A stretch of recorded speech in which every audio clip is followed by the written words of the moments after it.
Greetings, greetings, greetings, and happy new days, beloved. I know that you are having the best days of your life. And if you are not, I know that you are actively finding ways to feel better. Today, we are discussing transgenerational trauma. Transgenerational trauma talks about trauma that is passed down from generation to generation.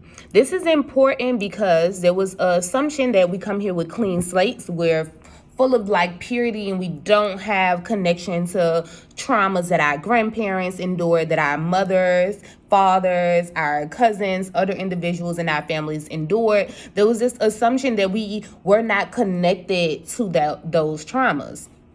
But what we find is those traumas typically are passed on from one generation to the next.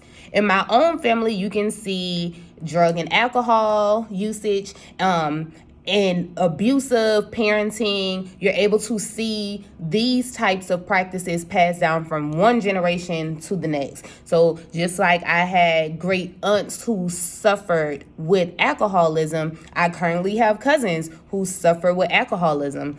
Even in their early 20s dealing with drug abuse, we're still seeing the passing down of negative practices. You may be able to see it in your own family, with different diseases and illnesses like high blood pressure.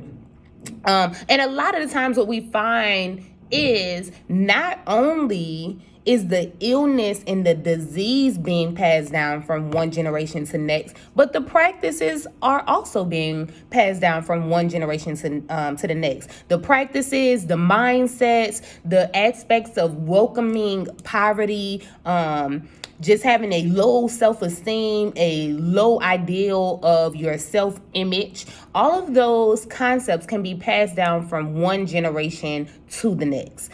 This is important to not only acknowledge, because what you can see is typically some of the things that you are battling with, you can look in your family and see where they have had those same battles. Even with your parents, you can see where they have had those same battles. Another example, you take into account a family that has consistently had teen pregnancies, right? The mom had a teen pregnancy, the daughter had a teen pregnancy, the daughter had a daughter that had a teen pregnancy, right? And we see how those practices continue to move down. And this is why we hear people saying things like, I am going to stop the generational curse.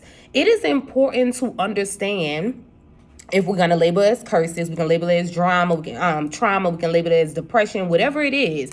If we are going to actively combat those practices, we need to understand what exactly are we dealing with. That's why it's important to know when alcoholism runs in your family, when drug abuse runs in your family, when high blood pressure, dementia, whatever it is, when those type of illnesses and diseases run in your family, you need to tap in to understand what can you do to make sure you do not take that same route, that you do not take on those traumas, those depressions. And if you see, okay, I have taken on these practices that were passed down to me, I don't have to accept them. I have the ability to renew myself, to create new practices, and this is when understanding and knowledge comes in, because now I have the knowledge to do better, right? Because of the understanding I have the ability to create new practices, right? To rebirth myself, to become a new individual, to shift and change states.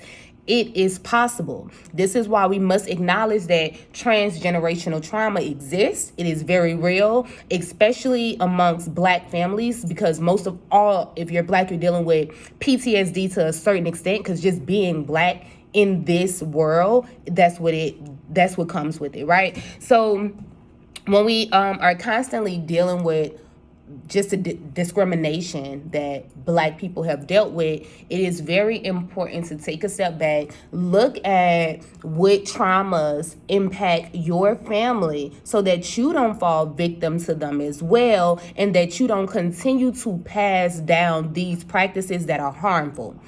Overeating, harmful practices.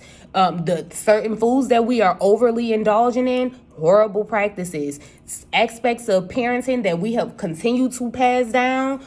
It's time for us to really take a look at what can we do to stop the generational curses. What are the generational curses in your family? Acknowledge them and acknowledge the fact that you have the knowledge to do better. You can stop it. So here's to a beautiful day, loved one. I hope that you are having a marvelous day. And if you're not, I know that you are actively implying practices to help you feel better. So here's to a wonderful, wonderful day. Bye, everyone.